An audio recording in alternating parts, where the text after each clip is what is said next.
इस वीडियो में हम लोग जेईई 2025 का 28 जनवरी का जो यूनिट शिफ्ट का फिजिक्स पेपर है उसको एनालाइज करेंगे और इस पेपर का जो 5 बेस्ट प्रॉब्लम्स है उसको भी डिस्कस करेंगे। सो अगेन ये जो पेपर आता है वो इजी टू मॉडरेट की कैटेगरी में आता है, बट जो मॉडरेट प्रॉब्लम्स था वो स्टैंडर्ड क्वेश्चन था, मतलब बहुत स्ट्रेट फॉरवर्ड नहीं था। इसको बनाने में थोड़ी दिक्कत आई होगी स्टूडेंट्स को। सो ओवरऑल ये जो पेपर था आप इसमें स्कोर कर सकते हो अगर आपने वो जो मॉडरेट लेवल का जो क्वेश्चन अगर आपने उसको अच्छे से हैंडल कर लिया होगा तो इसमें आप स्कोर कर सकते हो। आइए हम लोग इसका जो बेस्ट 5 प्रॉब्लम्स है उसको डिस्कस करते हैं one by one. So let's get started. तो सबसे पहले इसमें हम लोग बात करेंगे जो इलेक्ट्रोमैग्नेटिक वेव का जो क्वेश्चन था, राइट। तो उसमें इलेक्ट्रोमैग्नेटिक वेव का जो क्वेश्चन था उसमें बी का मैग्नेटिक फील्ड का वैल्यू वेक्टर फॉर्म में दिया हुआ था which was √3 i/2 i cap plus J cap divide by 2 और यहाँ पर into 30 sine omega T minus Z divide by C. ये था, ये मैग्नेटिक फील्ड का वैल्यू दिया हुआ था और यहाँ से हमें ये बताना था कि जो इलेक्ट्रिक फील्ड का वैल्यू होगा वो क्या होगा, वो वेक्टर फॉर्म में बताना है, राइट। तो इसमें जो रियल चैलेंज था वो था वेक्टर प्रॉब्लम में इलेक्ट्रिक फील्ड को बताना और 4 ऑप्शंस हमारे पास थे। तो सबसे पहले आप देख सकते हो कि यहाँ जो स्पीड ऑफ लाइट है आप देख सकते हो यहाँ पे, क्योंकि जेड का कॉम्पोनेंट है साइन के साथ, तो जो स्पीड ऑफ लाइट है वो पैरेलल है किसके, वो पैरेलल है के कैप के पैरेलल। तो पहले तो ये ध्यान रखना पड़ेगा। हमें ये भी ध्यान है होना चाहिए कि जो सी होता है वो किसके पैरेलल होता है ई क्रॉस बी के। मतलब आप ई का जो भी यहाँ पे लिखोगे जो ऑप्शन होगा वो इसके फॉर्म में होना चाहिए, राइट। और इसमें एक और चीज़ होता है, वो क्या होता है कि जो ई का जो एम्पलीट्यूड होता है वो C times speed of light into B naught होता है। तो सबसे बी नॉट का वैल्यू निकाल लें यहाँ पर, ये हमें पता 3 × 10⁸ हो जाएगा, ठीक है। और बी नॉट देखो, इसका जब आप मॉडुलस निकालोगे तो ये 1 आ जाएगा, राइट। इसका स्क्वायर करो प्लस का स्क्वायर करो 1 आ जाएगा इंटू 30, तो 30 आ रहा है यहाँ पर। तो ई नॉट का जो वैल्यू होगा वो ये हो जाएगा 9 × 10⁹ हो जाएगा। और हमारे पास जो ऑप्शन है उसमें 2 ऑप्शन में ये आ रहा है, ठीक है। तो अब इसमें जो इसको दोनों ऑप्शन में जो एम्पलीट्यूड वाला पार्ट है वो तो मैच कर रहा है, बट जो इलेक्ट्रिक फील्ड का जो वेक्टर फॉर्म होगा वो बेसिकली एलिमिनेट करेगा दोनों ऑप्शन में से कौन आपको पिक करना है। तो जैसा मैंने आपको बताया कि इस ई को इस तरीके से पिक करना है कि ई क्रॉस बी सी के डायरेक्शन को फॉलो करे। और ऐसा होने के लिए यहाँ पर जो इसका वैल्यू होगा वो आप देख सकते हो, ये हो जाएगा I cap divide by 2 minus √3 J cap divide by 2। इस दोनों को जब आप क्रॉस प्रोडक्ट करोगे, बेसिकली आप ई क्रॉस बी करना, राइट। तो इस दोनों को जब आप क्रॉस प्रोडक्ट करोगे तो वो के कैप के डायरेक्शन को दिखा देगा। आप देख सकते हो आई क्रॉस जे करो यहाँ पर, है ना। मतलब आपको करना है हमें इलेक्ट्रिकली बता दें, ई क्रॉस बी करोगे जब, तो जब इस दोनों को मल्टीप्लाई करोगे तो आप देख सकते हो आई क्रॉस जे जो होगा के कैप देगा और यहाँ पे आई क्रॉस जे जो होगा माइनस के कैप देगा, माइनस और माइनस प्लस हो जाएगा। तो ये ओवरऑल के कैप के डायरेक्शन में जा रहा है और साथ में जो एम्पलीट्यूड है और ये हम ऑलरेडी निकाल चुके हैं यहाँ पर, ये हमारे पास आ गया 9 × 10⁹, ठीक है। इसका भी जो मॉडुलस होगा 1 ही होगा, ठीक है। तो आप देख सकते हो ये आ जाएगा और साथ में आप क्या करोगे sine omega T minus Z by C, ठीक है। तो इसमें 2 ऑप्शन में जो एम्पलीट्यूड है वो 9 × 10⁹ आ रहा है, बट ये जो डिफरेंशिएट होगा ये जो वैल्यू आप देख रहे हो इससे होगा, क्योंकि एक ऑप्शन में ये जो वैल्यू है आई कैप डिवाइड बाई 2 प्लस है √3/2 जे कैप, ठीक है। सो डेफिनेटली जो प्लस वाला होगा वो नहीं होगा यहाँ पर, जो माइनस साइन वाला होगा वो होगा यहाँ पर, क्योंकि उससे मेरा जो सी का डायरेक्शन है वो मेरा फुलफिल हो जा रहा है, ठीक है। तो इसके कॉरस्पॉन्डिंग जो आंसर होगा वही मेरा ई का वैल्यू हो जाएगा, ठीक है। क्लियर है ना। तो ये यहाँ पे थोड़ा सा सोचना था, इलेक्ट्रोमैग्नेटिक वेव का प्रॉब्लम था, बट इलेक्ट्रोमैग्नेटिक में जब एक्सप्रेशन को इलेक्ट्रिक फील्ड मैग्नेटिक फील्ड को जब वेक्टोरली हम लोग रिप्रेजेंट करते हैं तो थोड़ा हमें लॉजिकली सोचना पड़ता है, अदरवाइज हम गलत कर सकते हैं, क्योंकि ऑप्शन जो है आपको कंफ्यूज कराने वाला मिलेगा। तो लॉजिकली हमें 2 चीज़ बेसिकली ध्यान रखना है कि जो स्पीड ऑफ लाइट होगा वो ई क्रॉस बी के पैरेलल होगा, ठीक है, ये ध्यान रखना है। और यहाँ पर आप देख सकते हैं यहाँ पे जेड कॉम्पोनेंट है साइन के साथ, तो ये बता रहा है कि के कैप के अलॉन्ग, पॉजिटिव के कैप के अलॉन्ग ये मूव कर रहा है स्पीड ऑफ लाइट। तो इस सारी इन्फॉर्मेशन को मिला दोगे, प्लस जो एम्पलीट्यूड का होता है, इलेक्ट्रिक फील्ड का एम्पलीट्यूड और मैग्नेटिक फील्ड का एम्पलीट्यूड होता है, वो आपस में इस तरीके से रिलेटेड होता है। तो बेसिकली आप देखोगे तो जब भी क्वेश्चन पूछा गया, यही 2-3 जो प्रॉपर्टीज है इसी पे बेस्ड होता है, ठीक है। नेक्स्ट प्रॉब्लम, जो नेक्स्ट प्रॉब्लम है वो मैग्नेटिक फील्ड के कैलकुलेशन पे है। तो इस टाइप का सेटअप है, इस टाइप का आप कह सकते हो, इस टाइप का सेटअप है ना। और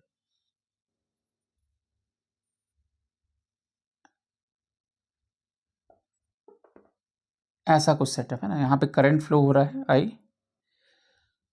ये इन्फिनिटी से आ रहा है, इन्फिनिटी, और यहाँ भी इन्फिनिटी से ऐसे मूव कर रहा है, तो ऐसे करंट मूव करेगा फिर ऐसे चला जाएगा। ये जो आप देख रहे हो इसके लेवल पे है, ठीक है। इसका रेडियस जो है वो ए दिया हुआ है, करंट यहाँ पर आई है, ठीक है। सो हमें बताना है कि इसके सेंटर पे जो मैग्नेटिक फील्ड का वैल्यू होगा कितना होगा। तो आप देखो ठीक से, और ये इसके ठीक नीचे है, ये वाला जो पॉइंट है, मतलब बेसिकली यहाँ पे 3 सेक्शन है। एक सेक्शन आपका ये होगा स्ट्रेट सेक्शन, दूसरा सर्कुलर सेक्शन, और तीसरा ये स्ट्रेट सेक्शन।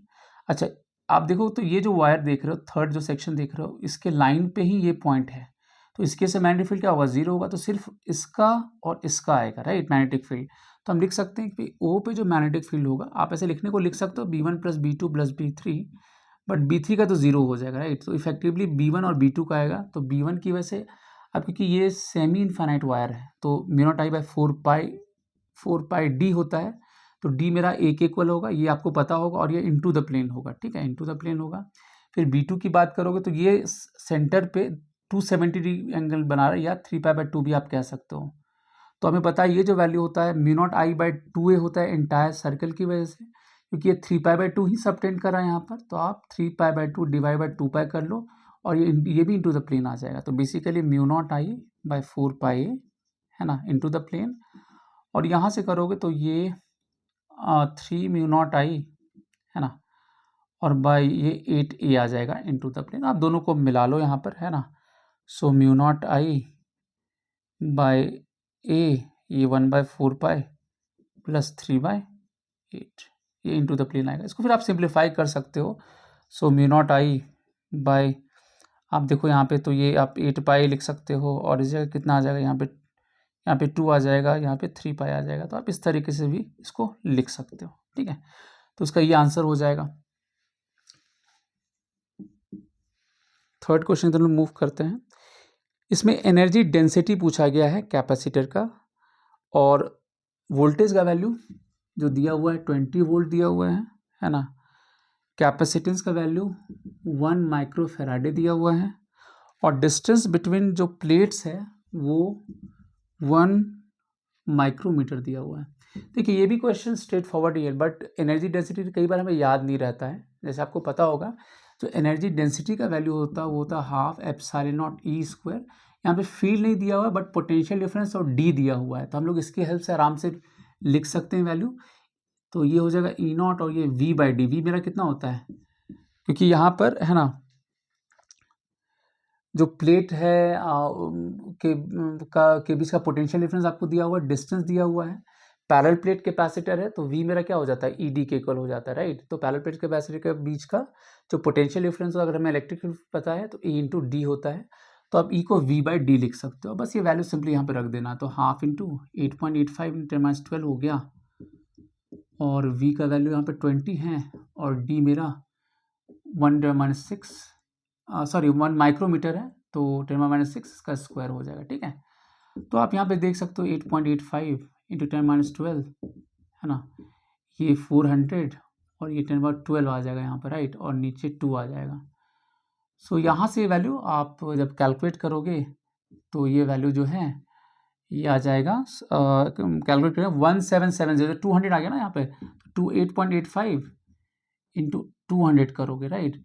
तो ये आ जाएगा कितना, ये आ जाएगा 7770 J/m³, ठीक है। तो क्वेश्चन ही आसान था, ठीक है, क्वेश्चन ही आसान था, बट ये ध्यान रहना चाहिए कि जो एनर्जी डेंसिटी होगा ½ε0E² होता है, ठीक है। चलिए नेक्स्ट क्वेश्चन तो मूव करते हैं। सो नेक्स्ट क्वेश्चन में क्या है कि एक बलून है ना, और system having a mass m, तो एक बलून है, इसके साथ यहाँ पर एक है ना एक बॉक्स कह सकते हो जो m मास का है, ऊपर मूव कर रहा है, ये पूरे इसका मास m दिया हुआ है और ये ऊपर एक्सीलरेट कर रहा है a से। तो लेट्स से सिस्टम का जो मास है m है, अब कह रहा है find the mass to be remove from it to have acceleration 3a। अब इससे कितना मास हम हटा दें कि इसका एक्सेलरेशन अपवर्ड डायरेक्शन में 3a हो जाए, राइट। सो ऑफकोर्स यहाँ पे कुछ बॉयंट फोर्स काम कर रहा होगा इस बलून में, ठीक है। तो बॉयंट फोर्स जो होगा यहाँ पर है, ऑफकोर्स ये हमें मान के चलना है कि जो बॉयंट फोर्स होगा उसमें चेंज नहीं हो रहा है, ठीक है। Buoyant force as it is है। जो मास होगा, जो mg नीचे काम कर रहा होगा, क्योंकि जब आप मास कुछ रिमूव करें तो वो mg घट जाएगा, राइट। वो मास कुछ घट जाएगा, mg के घटने की वजह से ऊपर जो रिजल्टेंट फोर्स होगा, क्योंकि fb को हमने कांस्टेंट माना है, यहाँ पर बॉयंट फोर्स को कांस्टेंट माना है, तो क्योंकि ये घट गया तो क्या होगा, ओवरऑल फोर्स ऊपर के डायरेक्शन में बढ़ेगा, तो उसके से क्या होगा, एक्सेलरेशन मेरा बढ़ जाएगा, ठीक है। सो पहले वाले केस में आप क्या बोलोगे कि जो fb होगा माइनस mg, ये होगा मास इंटू एक्सेलरेशन, और बाद में लेट से ये fb आपने कुछ हटा दिया, मान लीजिए m स्मॉल में m मास आपने हटा दिया यहाँ से, ठीक है। अच्छा, ये यहाँ पे स्मॉल m ही दिया हुआ, ये स्मॉल m दिया हुआ क्वेश्चन में, ठीक है। तो है ना, खैर उससे फ़र्क नहीं पड़ेगा अगर हम इसको ठीक है, अगर हम लेट से अच्छा m ही ले लेते हैं, स्मॉल m ही ले लेते हैं। लेट से इससे हम m डैश हटा देते हैं, तो m माइनस m डैश हमने हटा दिया, इतना मास हमने हटा दिया यहाँ से, तो ये m डैश इंटू 3a हो जाएगा, m minus m dash into 3a हो जाएगा, ठीक है, इंटू 3a हो जाएगा, ठीक है ना। तो इनिशियली मास हम स्मॉल m लेके चल रहे हैं, मेरे पास जो पेपर है उसमें m स्मॉल m में ही लिखा हुआ है, ठीक है, जो मेमोरी बेस्ड है ऑफकोर्स। तो ये हो सकता है कि कुछ और हो ओरिजिनल पेपर में, बट क्योंकि मेरे पास जो पेपर है m है तो मैं उसको ही लेके चलता हूँ यहाँ पे। तो एफ बी ऊपर है, mg नीचे काम कर रहा, मास इंटू एक्सेलरेशन, और यहाँ से m डैश आपने बाहर निकाला तो ये मास घट करके m माइनस m डैश हो जाएगा, तो m माइनस m डैश, और इसका डायरेक्शन 3 टाइम्स a हो जाता है, ये क्वेश्चन में मेंशन है। तो इसको आप 1 बोलो, इसको 2 बोलो। अब आपको क्या करना है, 2 माइनस 1 कर लो सिंपली, जब माइनस को ये कैंसिल आउट हो जाएगा, यहाँ पे जब माइनस करोगे तो ये वैल्यू कितना हो जाएगा, ये यहाँ पे m डैश g हो जाएगा, और यहाँ पे करोगे तो ये कितना हो जाएगा, m इंटू 3a, है ना, माइनस m इंटू a हो जाएगा, ठीक है।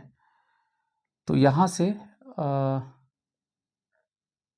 क्योंकि आपको फाइनली इसमें क्या बताना है, आपको m डैश बताना है ना, m डैश का वैल्यू कितना होगा। तो m डैश आप देख सकते हो यहाँ से कितना हो जाएगा, यहाँ से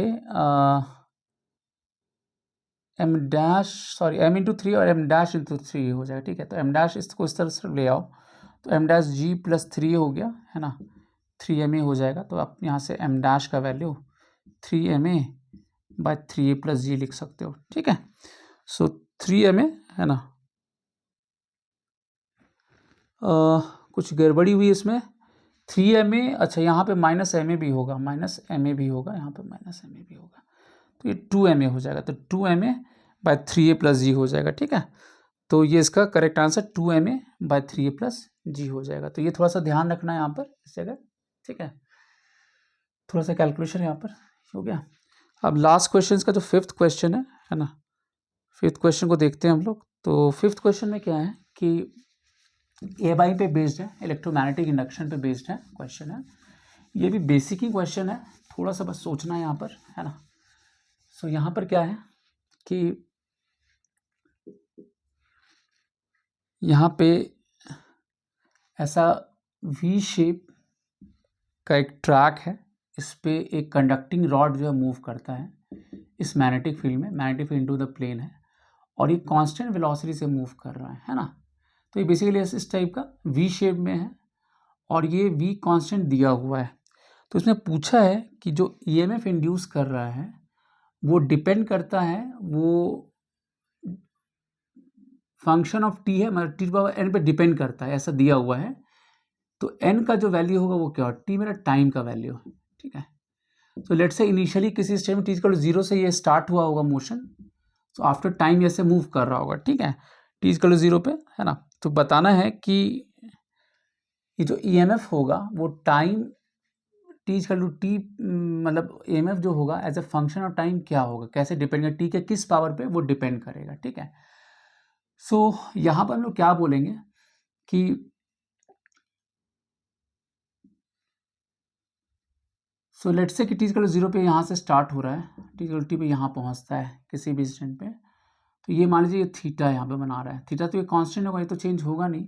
सो हम लोग क्या लिख सकते हैं कि किसी भी इंस्टेंट पे ये जो EMF होगा, EMF BLV होता है, हमें पता है BLV होता है, और L का वैल्यू कितना हो जाएगा, लेट्स से कि किसी इंस्टेंट पे ये है ना, ये x मूव करता है, 0 पे यहाँ पर था, यहाँ से टी इक्वल टू टी पे यहाँ गया, तो x मेरा यहाँ पे कितना हो जाएगा, x मेरा v इंटू टी, v मेरा कांस्टेंट है।